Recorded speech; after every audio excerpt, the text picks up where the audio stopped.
কি হ'ব ভূস্বৰ্গৰ ভৱিষ্যত অনাগত দিনত কি সাহত কোন যাব কাশ্মীৰ ফুৰিবলৈ এদিনতে ৮০% বুকিং বাতিল কৰিছে পৰ্যটকসকলে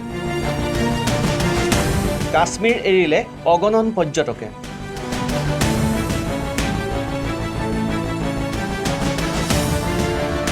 কাশ্মীৰৰ পেহেলগামত সংঘটিত হোৱা ভয়ংকৰ সন্ত্ৰাসবাদী আক্ৰমণৰ পাছতেই হাজাৰ হাজাৰ পৰ্যটকে কাশ্মীৰ এৰি ঘৰমুখী হৈছে পৰ্যটকসকলে যিয়ে যেনেকৈ পাৰে ৰেল বিমান আৰু অন্যান্য উপায়েৰে কাশ্মীৰৰ পৰা নিজ নিজ স্থানলৈ বাট বুলিছে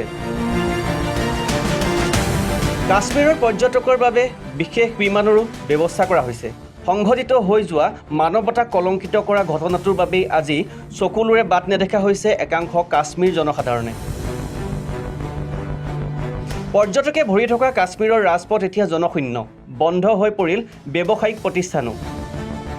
জানিব পৰা মতে মানৱ সভ্যতা কলংকিত কৰা এই ঘটনাৰ পিছতেই কাশ্মীৰ ভ্ৰমণৰ বাবে বুকিং কৰা বিমান টিকট আৰু হোটেলৰ প্ৰায় ৮০% বাতিল কৰা হৈছে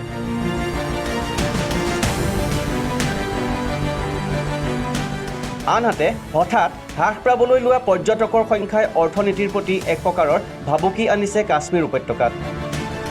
কিয়নো জম্মু কাশ্মীৰৰ অৰ্থনীতিৰ মূল উৎসই হ'ল পৰ্যটক গতিকে এইখিনিতে স্বাভাৱিকতে প্ৰশ্ন উত্থাপন হৈছে কি হ'ব ভূস্বৰ্গ কাশ্মীৰৰ ভৱিষ্যত অনাগত সময়ত কাশ্মীৰলৈ কি বা কাৰ সাহসত ফুৰিবলৈ যাব পৰ্যটক বিষয়টো নিশ্চয় চিন্তনীয়